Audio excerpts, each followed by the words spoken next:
Hey guys, this Queen here. Today we are going to be installing a new RedHead gearbox, steering box. So I'm super excited about this. Anybody that knows anything about trucks knows that RedHead is the best when it comes to steering gearboxes. So I'm super excited about this. So let's get into the install, and we'll do the install, then we'll do the bleed procedure, and yeah, let's get into it. Try and keep everything straight. And so this wheel can't just spin in circles and mess up a bunch of stuff in there. I did just put my seatbelt through the steering wheel. I did forget to mention that. So the first thing we're going to do is get this unbolted right here. This is the link for the steering.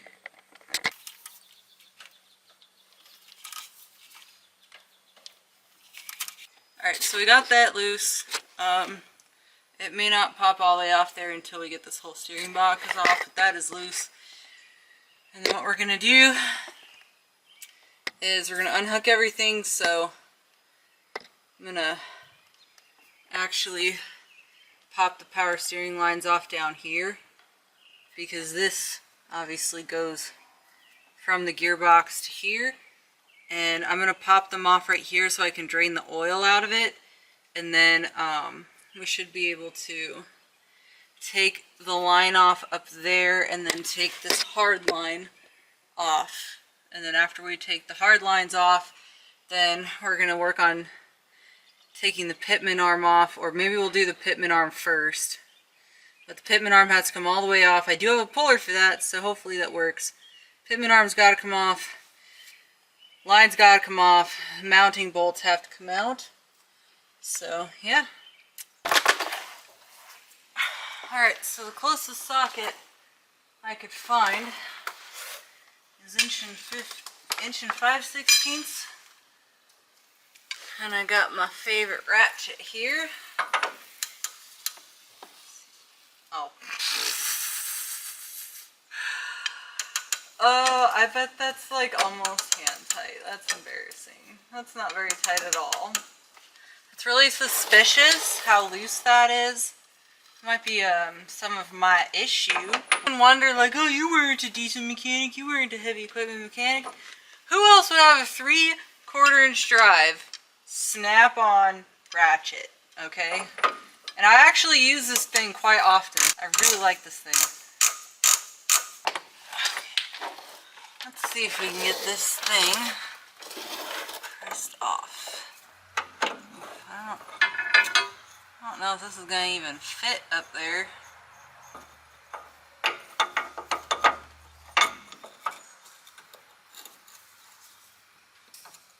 That's definitely too small. Well, this is too big.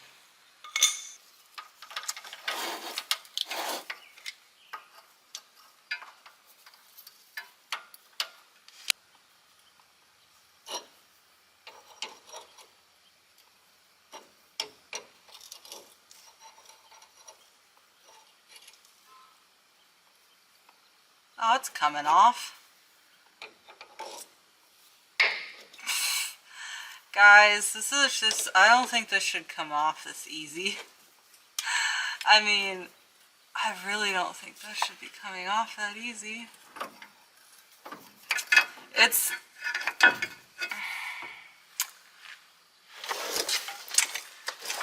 suspicious. It's very suspicious. But whatever, I'll take it. You know what? I'll take it, because I'm getting a new gearbox anyways. Or I have a new gearbox anyways, so you know what? I'll take it. Alright, the next thing we're going to do is try to drain some of this oil out. I'm sorry about the lighting, by the way. It has been atrociously hot, so I chose to do this in the evening.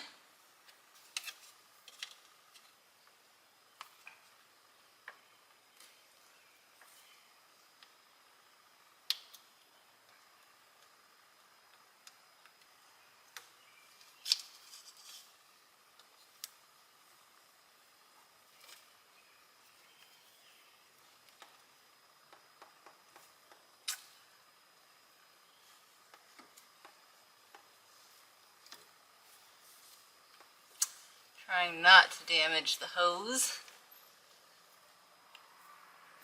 That is suspiciously shiny. This is gonna squirt out right on me. This is gonna come out right in my fucking lap. I'm gonna see if I have a clean, like, white bucket or something to actually be able to see the color of that oil.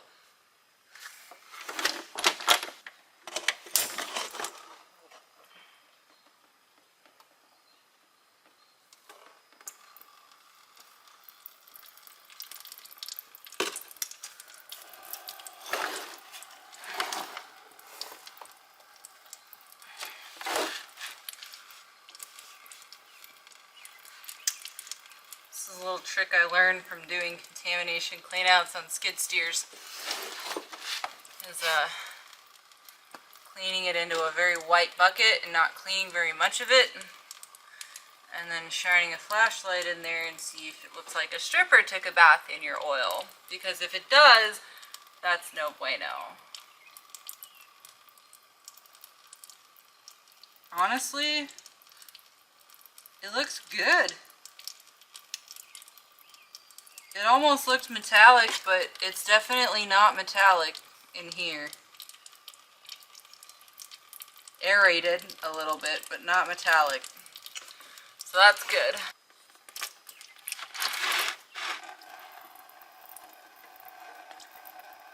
You know what would really help is if I wasn't a dumbass, and what would really help is if I took off the power steering reservoir cap. That would probably make a difference. Alright, so the next thing we're going to do is take these lines, these two lines off the steering box. One of these is just a fitting, so it's just a hose clamp, the other one isn't a wrench. So.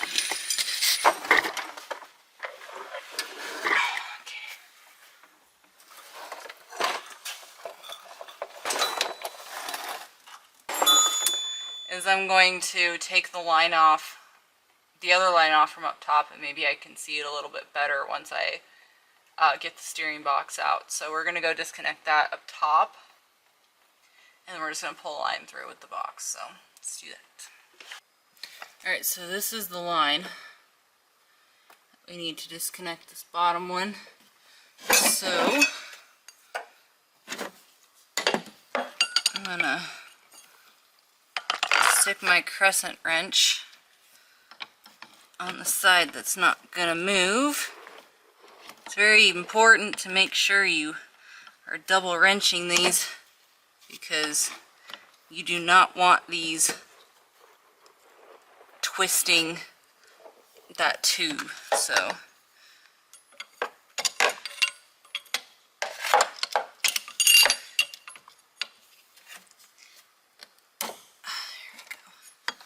this is the little nut is what spins out. I didn't think this was a nut, but it is. Oh, good thing I got a bucket.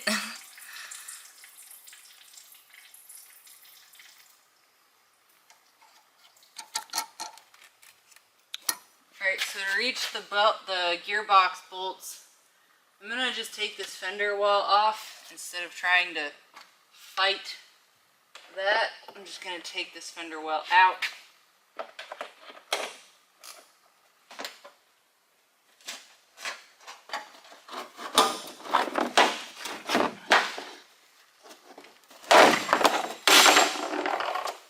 No idea what that was. But... oh hey, a punch. I don't know where that came from.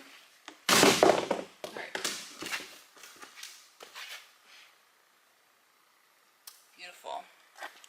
Those are the bolts that were, these are the bolts for the steering box, so we're gonna get those out.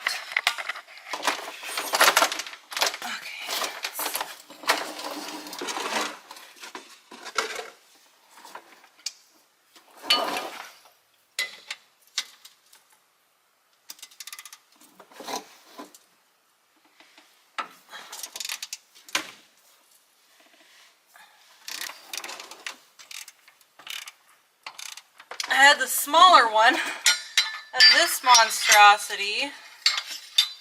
I don't know what I did with it.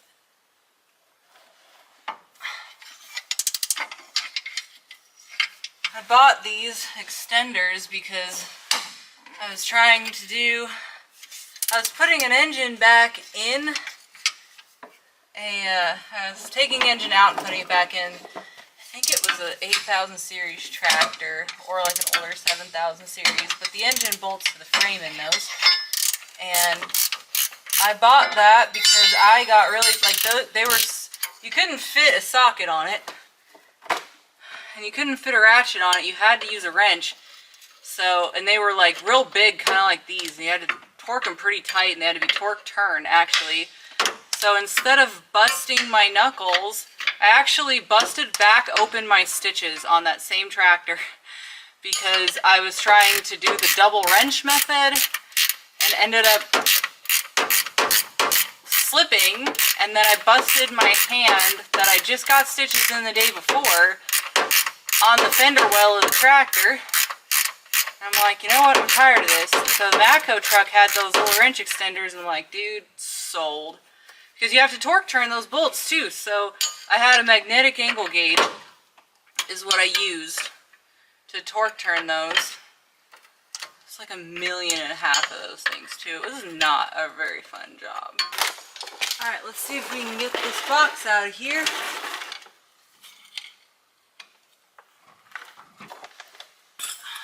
That's just, I was hoping to be able to just kind of leave the bolt on and loosen it, but I can't. So we're gonna just take it all the way out and open. There's definitely no snap ring. Aha! All I had to do was just take the bolt all the way. Oh! Wow, so it's not just a pinch spline. It has, I bet it has a flat spot where that bolt goes through. I'm stupid. Anyways.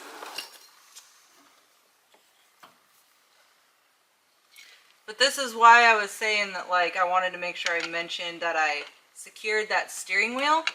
Because once this is out of the way, or like disconnected, I really don't want that spinning a whole lot. Okay. Oh, this thing is nasty. That is really messed up. I'm gonna need a new fitting. Look at that. I don't know if you guys can see that, but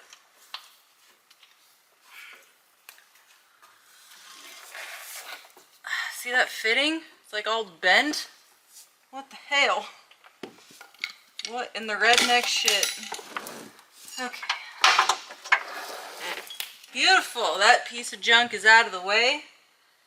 And then we can work on getting the new one installed. I highly suggest leaving all of the these bolts that they have right here just to save the threads, but I highly suggest leaving the little like port caps and stuff, and these like spline protectors and stuff. Highly suggest leaving those in the pump while you're installing it, just because it's you know, you don't want to damage anything, and these are heavy and awkward, and the last thing you want is to damage it. So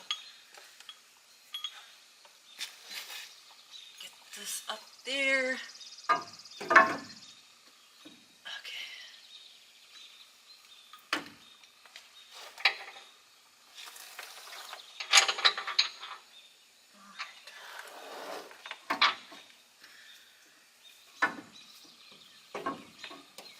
So this is the difficult part. Just trying to get, actually I think the small bolt goes right here. This looks like a thinner part of the frame rail.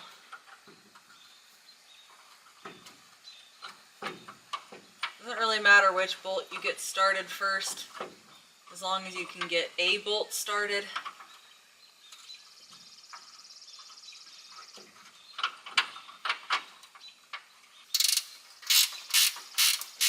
I don't know what could be more patriotic on the 4th of July than a 120-pound blonde girl working on a giant lifted truck that she owns, putting in aftermarket components. Like, I don't know what would be more patriotic. You can see on the frame that both the bolts towards the front of the vehicle are a little, like the frame part of that is wider than this part right here. So make sure you get the bolts in the right spot. We're going to figure out the torque spec of that. 145 foot-pounds. All right. Let's get some leverage going on here.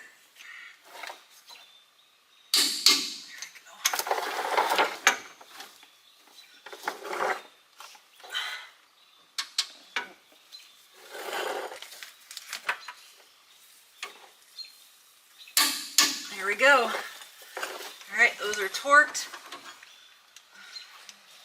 All right, so we're gonna get this pitman arm put on. Actually, first we're gonna do this shaft, just so I don't have the. Take the little thingy off. So I didn't undo the seatbelt part of it, but I turned the key on so it's unlocked enough to where I might be able to turn this a little bit at least.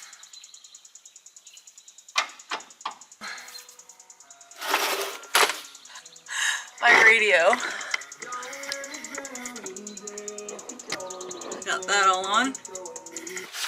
This bolt's back in. This is the bolt that keeps that shaft, that little mini drive shaft thingy secured.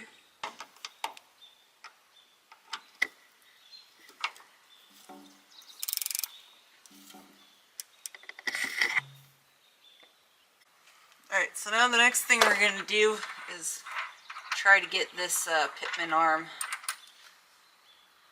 put on this shaft. But for anybody else that's wondering, please, for the love of God, make sure your splines are good before you know.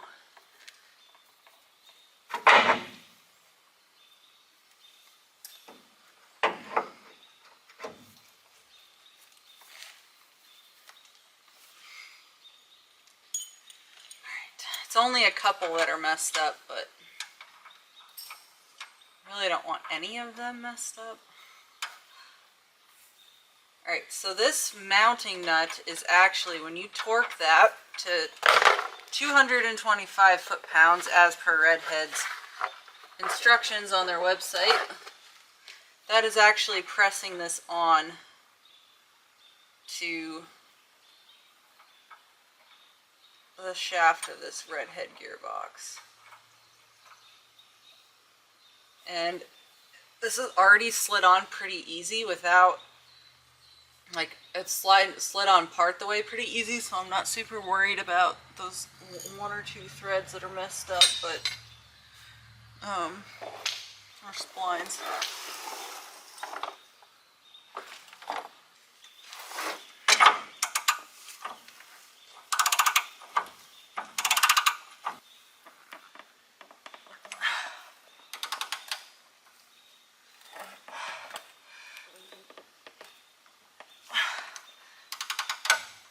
This is why I was saying in the beginning of this video, I really don't think the original one was torqued at all.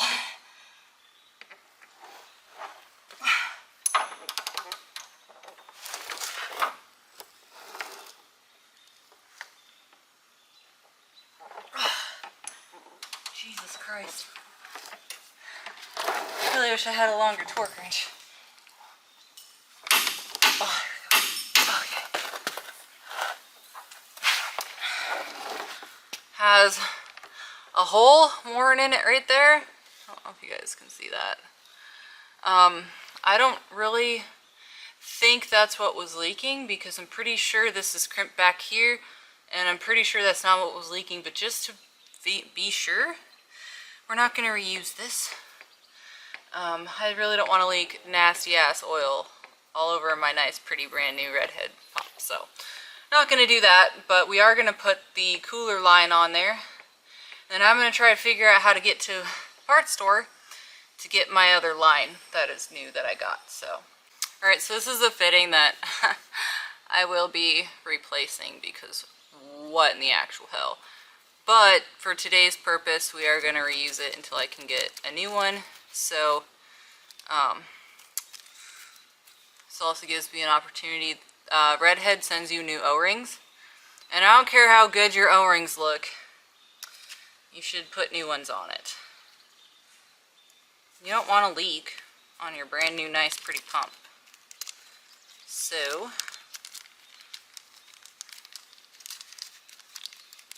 we're going to dig out the O-ring. RedHead gives you a nice little pretty baggie with your little O-rings in it. Pop a new O-ring on there. And lube this up with a little bit of oil. And then we're going to throw it in. Alright guys, we got the pump installed. I did finish getting the lines installed. I actually just did all of the lines and got new ones. I already had them ordered prior to this. Basically, replace the O-rings like I showed you, and then put everything back in the opposite or the reverse order that you took it apart. And now we're going to cover the bleed procedure because this is really important. Bleeding these systems, you do not want to damage the pump or damage that new gearbox, so we're going to go over the bleed procedure. The very first step is once you get all your lines on, obviously you need to make sure that you fill that pump to the freaking brim, let it sit a little bit, and keep freaking filling it. Make sure you do this first. Alright, so the first thing you're going to do is raise the front end of the truck off the ground. You can do that, or you can leave one end of the pitman arm disconnected, but I'm just going to jack the truck up. I have both the wheels off the ground, just barely, and once you have the wheels off the ground, then you can get in the truck. So we can disconnect our steering wheel, and all you're going to do is turn the key on. Don't start it. Right, you're going to turn the steering wheel from lock to lock.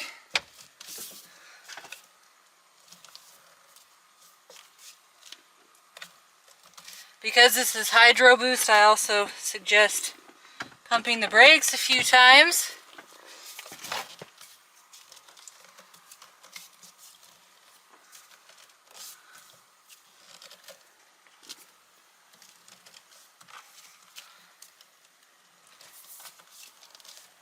That is tight.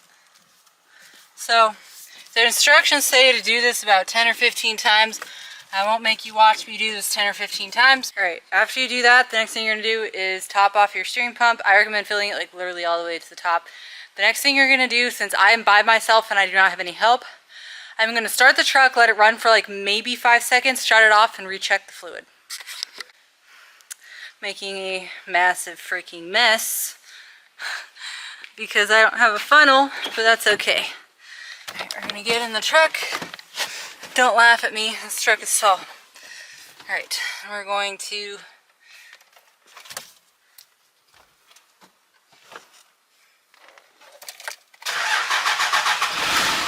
one, two, three, four, five, off. Check the fluid again. Alright, I topped it off. So now it says, so if you have someone that can pour it for you, you can just do this 15 to 20 times consecutively. But I don't, so what I'm going to do is I'm going to start it and I'm going to turn it just shy. They want just shy of the lock. 1 revolution per second-ish. Just shy of the lock. If I hit the lock, take it off the lock. You don't want it over relief. And I'm going to do that twice, or like 1 each direction. I'm going to check. And then I'm going to do like 3 each direction and check. And continue this until you're no longer losing fluid. So,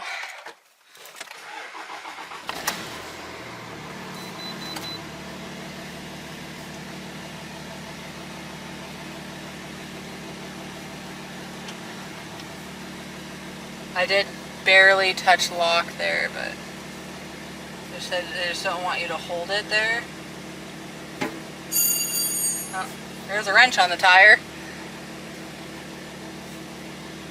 We're going to do this twice. And then go and check the So because this is power boost, you also want to be cycling the brake pedal a little bit. So we're gonna cycle the brake pedal a couple of times. And I'm gonna shut it off and go check the fluid. Alright. Just gonna... Oh. That is so freaking tight. Let's make it out of the shop.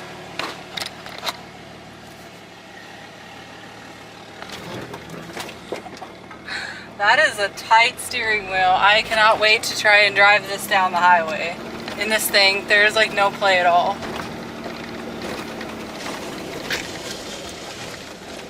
I think that's about does her. Thank you, RedHead. Super excited.